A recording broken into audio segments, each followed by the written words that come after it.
اعوذ باللہ من الشیطان الرجیم بسم اللہ الرحمن الرحیم۔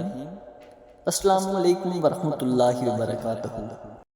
استغفار کے کرشمات فرمان مصطفیٰ صلی اللہ علیہ وآلہ وسلم ہے، خدا کی قسم میں دن میں 70 سے زیادہ مرتبہ اللہ سے استغفار کرتا ہوں اور اس کی بارگاہ میں توبہ کرتا ہوں۔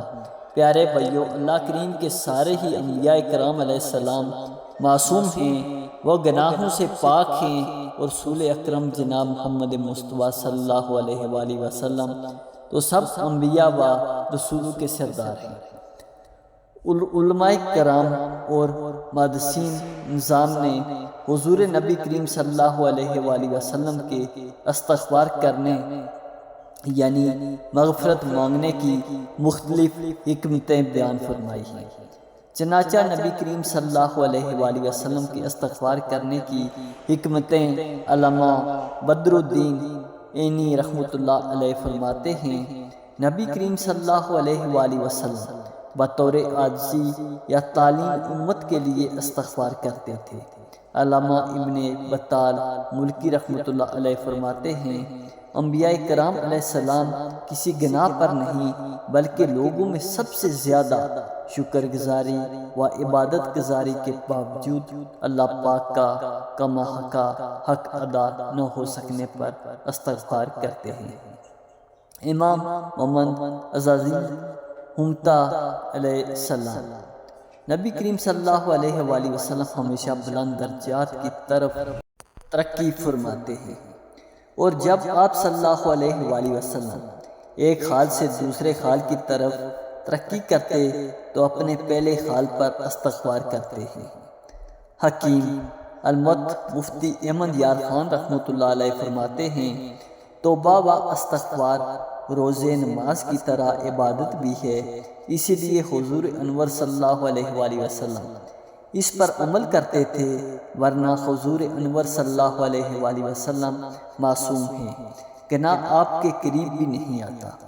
پیارے اسلامی بھائیو، اللہ کریم کے سب سے مقبول ترین بندے یعنی دونوں جہاں کے سلطان محمد مصطفیٰ صلی اللہ علیہ وآلہ وسلم تو گناہوں سے پاک ہونے کے باوجود ہماری تعلیم کے لیے استغفار کریں، اور ایک ہم ہیں ایک گناہوں میں ڈوبے ہوئے ہونے کے باوجود استغفار کی کمی رکھے ہیں۔ اللہ کی بارگاہ میں خوب توبہ و استغفار کرتے رہیں۔ استغفار کرنے سے گناہوں کی معافی کے ساتھ ساتھ اور بھی کہیں فوائد ملتے ہیں، جن میں سے 4 فوائد ملاحظہ فرمائیے۔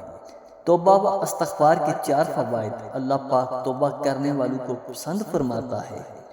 جو استغفار کو لازم کر لے، اللہ پاک اس کی تمام مشکلوں میں آسانی، ہر غم سے آزادی اور اس سے وہاں سے روزی دے گا جہاں سے اس کا گمان بھی نہ ہوگا۔ استغفار سے دلوں کا زنگ دور ہوتا ہے۔ جب بندہ اپنے گناہوں سے توبہ کرتا ہے تو اللہ کریم لکھنے والے فرشتوں کو اس کے گناہ بھلا دیتا ہے، اسی طرح اس کے اعضاء یعنی ہاتھ پاؤں کو بھی بھلا دیتا ہے، اور زمین سے اس کی نشانات بھی مٹا ڈالتا ہے، یہاں تک کہ قیامت کے دن جب وہ اللہ پاک سے ملے گا تو اللہ پاک کی طرف سے اس کے گناہ پر کوئی گواہ نہ ہوگا۔ کہیں پریشانیوں کا ایک ہی وظیفہ حضرت سیدنا حسن بصری رحمۃ اللہ علیہ کے پاس ایک شخص آیا اور اس نے خشک سالی کی شکایت کی۔ آپ رحمۃ اللہ علیہ نے اسے استغفار کرنے کا حکم دیا۔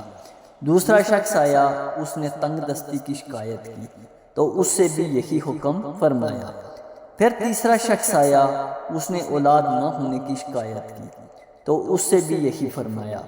پھر چوتھا شخص آیا، اس نے اپنی زمین کی پیداوار کم ہونے کی شکایت کی تو اس سے بھی یہی فرمایا۔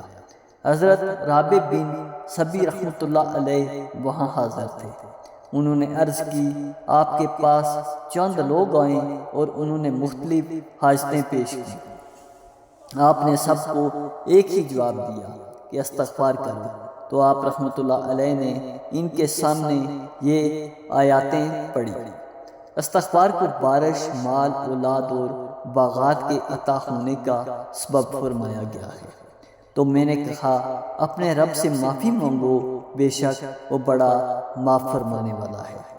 تم پر شراٹے کا مہینہ موسلا دھار بارش بھیجے گا اور مال اور بیٹوں سے تمہاری مدد کرے گا، اور تمہارے لیے باغ بنا دے گا اور تمہارے لیے نہریں بنائے گا۔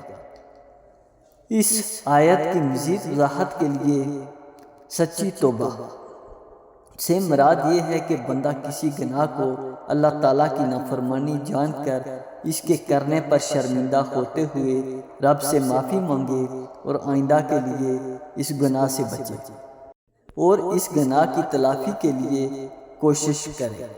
مثلا نماز قضا کی تھی تو اب ادا بھی کرے، چوری کی تھی یا رشوت لی تھی تو بعد توبہ و مال اصل مالک یا اس کے ورثہ کو واپس کرے یا معاف کروائے، اور اگر اصل مالک یا ورثہ نہ ملے تو ان کی طرف سے رائے خدا میں اس نیت سے صدقہ کر دے کہ وہ لوگ جب ملیں اور صدقہ کرنے پر راضی نہ ہوئے تو اپنے پاس سے انہیں واپس دوں گا۔ توبہ میں تاخیر نہیں کرنی چاہیے۔ پیارے اسلامی بھائیو، توبہ و استغفار کی تمام تر اہمیت اور وسائل کے باوجود بعض بد نصیب نفس و شیطان کے بہکاوے میں آ کر توبہ و استغفار کرنے سے ٹالم ٹول سے کام لیتے ہیں۔ توبہ کا موقع ملنا بھی بہت بڑی سعادت کی بات ہے۔ بہت سے لوگوں کو توبہ کا موقع بھی نہیں ملتا اور وہ بغیر توبہ کیے اس دارالفانی سے چلے جاتے ہیں۔ موت کا کوئی بھروسہ نہیں، اس لیے ہمیں بھی بکثرت توبہ و استغفار کرنی چاہیے۔ اللہ پاک سے دعا ہے کہ ہمیں گناہوں سے بچنے اور سچی توبہ کی توفیق عطا فرمائے۔ آمین۔